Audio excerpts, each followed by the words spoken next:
tentang persyaratan penting untuk pendaftaran sekolah kedinasan Poltekip dan Poltekim agar teman-teman tidak salah dalam mendaftar online dan lulus administrasi sekolah kedinasan Poltekip dan Poltekim.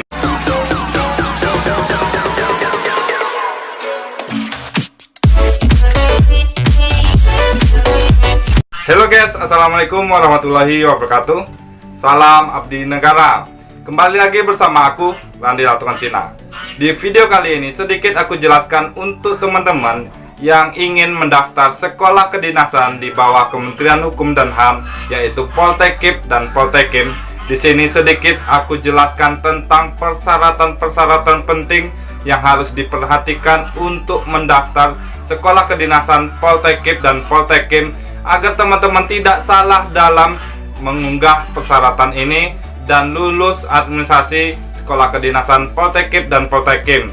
Sebelum lanjut ke video, bantu aku untuk subscribe channel ini, like, komen, dan share ke teman-teman semuanya agar aku lebih semangat lagi bikin video selanjutnya. Oke, kita lihat video ini.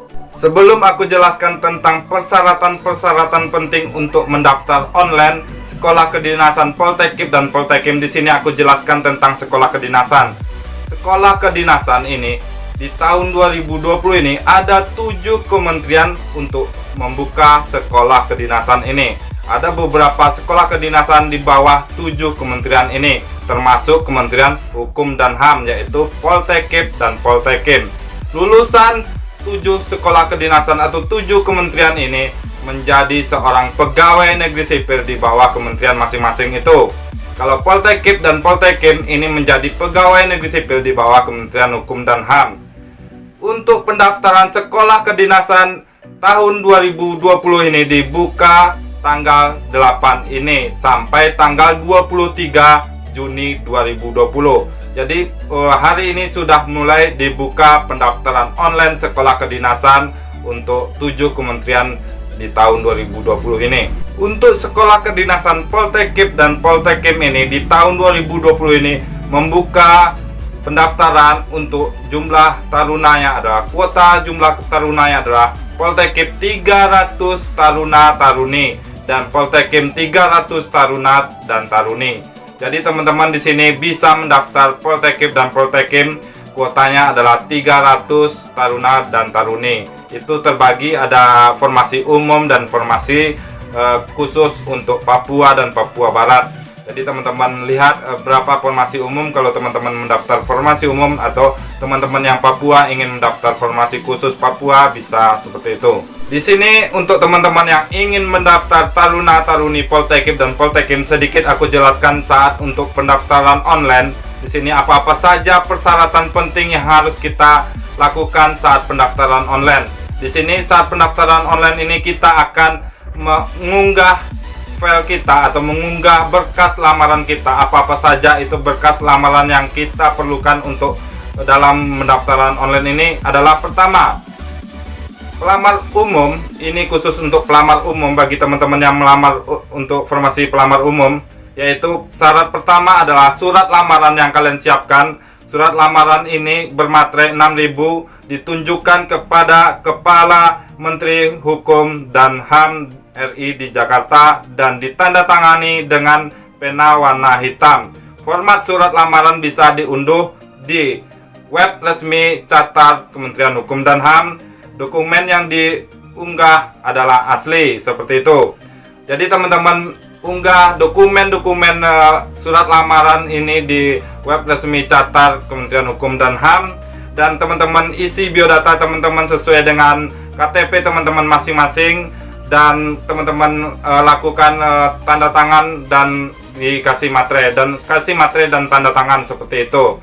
Untuk surat lamaran ini bisa teman-teman ketik, udah aku kasih tutorial untuk membuat surat lamaran, dan teman-teman setelah teman-teman ketik, teman-teman print dan dikasih materai dan ditandatangani oleh peserta langsung dengan menggunakan pena warna hitam. Dan setelah itu teman-teman scan surat lamaran yang telah teman-teman buat tadi, dan itu untuk pendaftaran online, scanan itu. Untuk syarat yang kedua adalah kartu tanda penduduk elektronik atau IKTP, atau surat keterangan telah melakukan perekaman kependudukan secara elektronik asli yang dikeluarkan oleh penjabat yang berwenang. Ini teman-teman lakukan kalau teman-teman yang sudah mempunyai KTP, teman-teman scan KTP itu asli, jangan fotokopi atau yang dilegalisir. KTP asli teman-teman scan untuk pendaftaran online. Kalau teman-teman yang belum mempunyai KTP, teman-teman bisa menggunakan surat keterangan telah melakukan perekaman IKTP oleh Capil seperti itu. Jadi untuk KTP ini asli, semua dokumen yang teman-teman scan itu asli, oke? Dari surat lamaran sampai dokumen-dokumen yang lain itu asli. Untuk persyaratan yang ketiga adalah ijazah. Ijazah ini teman-teman yang sudah mempunyai ijazah asli teman-teman scan untuk pendaftaran online ini. Atau teman-teman yang baru lulus tahun 2020 yang belum memiliki ijazah bisa mendaftar dengan surat keterangan lulus dari sekolah masing-masing yang asli. Jadi teman-teman minta surat keterangan lulus dari sekolah yang ditandatangani oleh kepala sekolah yang dicap asli. Itu teman-teman scan dan teman-teman untuk mengunggah di web resmi waktu pendaftaran online. Oke, untuk persyaratan selanjutnya adalah akta kelahiran atau surat keterangan lahir asli dari Dinas Kependudukan dan Catatan Sipil, bukan dari bidan atau puskesmas. Jadi teman-teman yang sudah mempunyai akta teman-teman scan untuk pendaftaran online. Atau yang tidak mempunyai akta, teman-teman bisa menggunakan surat keterangan lahir dari Dinas Kependudukan atau Catatan Sipil seperti itu, bukan dari bidan atau puskesmas. Itu yang asli teman-teman scan dan melakukan untuk pendaftaran online. Jadi semua dokumen asli yang teman-teman scan. Usahakan scan jangan pakai HP, teman-teman scanlah pakai alat scan yang bagus seperti itu. Kalau bisa teman-teman pergi ke tempat fotokopian yang mempunyai alat scan seperti itu, biar jelas dalam pendaftaran online ini. Untuk syarat yang kelima adalah surat keterangan belum pernah menikah yang ditandatangani oleh lurah, kepala desa sesuai domisili masing-masing, itu asli. Bukan surat yang ditandatangani oleh pelamar atau ketua RT atau ketua RW atau orang lain. Jadi surat keterangan belum menikah ini teman-teman dapatkan dari kantor lurah atau kantor kepala desa, atau bagi teman-teman yang berada di Sumbar yaitu kantor wali nagari, itu teman-teman minta surat keterangan belum menikah seperti itu. Ini biasanya gak lama membuatnya, sehari jadi seperti itu.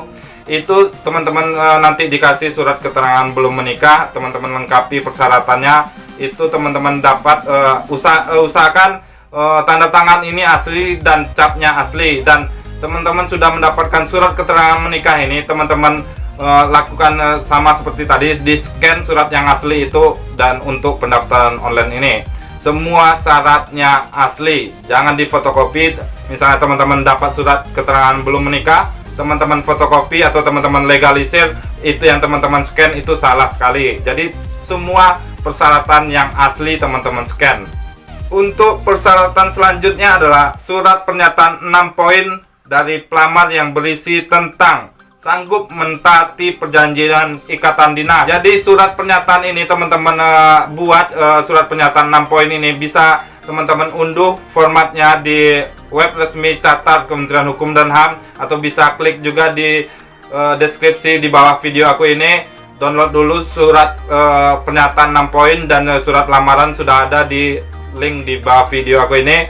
Dan sudah juga kemarin sudah aku jelaskan tentang cara membuat surat lamaran, cara membuat surat pernyataan. Surat lamaran yang teman-teman buat itu ada itu poin-poinnya yang harus dihapus, ada poin-poinnya yang harus diisi. Itu sesuaikan dengan teman-teman semuanya. Teman-teman yang melamar Poltekkip, isilah Poltekkip. Teman-teman yang melamar Poltekkip, isilah Poltekkip. Setelah teman-teman buat surat pernyataan tadi, teman-teman lakukan scan lagi surat pernyataan 6 poin itu, dan teman-teman unggah di web resmi saat pendaftaran itu. Jadi surat pernyataan ini tetap yang asli teman-teman buat.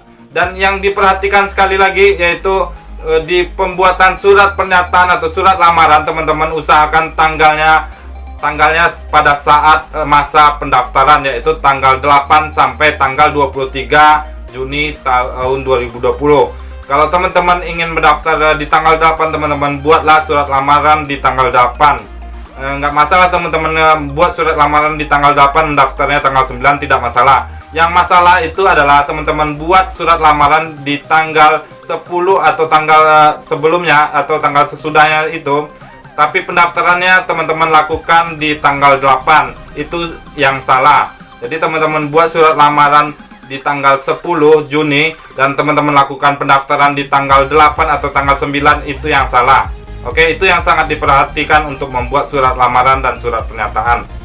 Untuk persyaratan selanjutnya adalah pas foto berlatar belakang merah untuk Poltekkip dan berlatar belakang biru untuk Poltekkip. Jadi teman-teman yang mendaftar Poltekkip, pas fotonya berlatar belakang merah, dan untuk yang mendaftar Poltekkip pas fotonya berlatar belakang biru. Jangan sampai teman-teman salah, teman-teman mendaftar Poltekkip tapi pas fotonya berlatar belakang merah, itu sangat salah. Bisa jadi teman-teman gagal administrasi. Hal-hal yang sepele itu teman-teman perhatikan dalam melakukan pendaftaran online. Jangan sampai teman-teman salah. Pastikan teman-teman mendaftar Poltekkip berlatar belakang merah. Seperti itu. Teman-teman lakukan sesuai dengan baca lagi persyaratan pengumuman persyaratan mendaftar sekolah kedinasan Poltekkip dan Poltekkip agar teman-teman tidak salah dalam mendaftar. Yang harus teman-teman perhatikan lagi di sini, aku tekankan sekali lagi, yaitu dokumen persyaratan yang diunggah dalam scanan berkas asli berwarna, tidak hitam putih, dan pelamar harap memastikan kembali berkas lamaran yang diunggah dapat dibuka atau filenya tidak rusak atau terbaca dengan jelas. Jadi teman-teman setelah melakukan pendaftaran online, teman-teman bisa mencek lagi file yang teman-teman unggah tadi. Bisa teman-teman buka lagi apa file itu terbuka. Kalau terbuka, teman-teman lihat, cek lagi apakah file itu terbaca dengan jelas. Kalau teman-teman tidak mencek lagi, ketika filenya tidak terbaca atau tidak terbuka oleh panitia, itu teman-teman bisa gagal administrasi sekolah kedinasan Poltekkip dan Poltekkip. Jadi teman-teman usahakan setelah pendaftaran online ada cross check untuk pendaftaran. Jadi teman-teman buka lagi file dokumen teman-teman unggah tadi, teman-teman pastikan semuanya sudah sesuai dengan persyaratannya, baru teman-teman lakukan selesai pendaftaran. Dan untuk selanjutnya, sehubung dengan kondisi pandemi COVID-19 ini, untuk persyaratan yang di bawah ini tidak perlu diunggah, namun akan diminta pada saat pelaksanaan seleksi psikotes. Syarat pertama adalah surat keterangan catatan kepolisian, yaitu SKCK dari Polsek, Polres, dan Polda yang masih berlaku. Jadi teman-teman tetap mempersiapkan SKCK, bisa teman-teman urus di Polsek atau Polres atau di Polda teman-teman masing-masing. Itu tetap, tapi tidak berguna untuk pendaftaran online. Jadi teman-teman siapkan itu ketika teman-teman nanti lulus lanjut ke psikotes. Dan untuk persyaratan selanjutnya adalah surat keterangan berbadan sehat dari dokter pemerintah atau rumah sakit pemerintah, TNI, Polri, seperti itu. Teman-teman tetap mengurus surat keterangan berbadan sehat atau teman-teman urus surat keterangan sehat dari rumah sakit pemerintah, RSUD, RSUP, atau rumah sakit TNI, Polri, seperti itu. Teman-teman bawa ketika teman-teman melakukan tes psikotes, seperti itu. Sampai di sini saja video kali ini. Semoga video ini bermanfaat untuk kalian yang ingin mendaftar sekolah kedinasan tahun 2020 ini, khususnya sekolah kedinasan Poltekkip dan Poltekkip. Dan bantu aku juga like, komen, dan share ke teman-teman semuanya agar aku lebih semangat lagi bikin video selanjutnya. Kalau ada pertanyaan tentang sekolah kedinasan atau CPNS di Kementerian Hukum dan HAM, komentar aja di bawah video ini, nanti kita jawab sama-sama. Semoga video ini bermanfaat untuk kalian dan akan kudoakan kalian lulus sekolah kedinasan atau CPNS di Kementerian Hukum dan HAM. Aku, Randy Ratuan Sina. Sampai jumpa.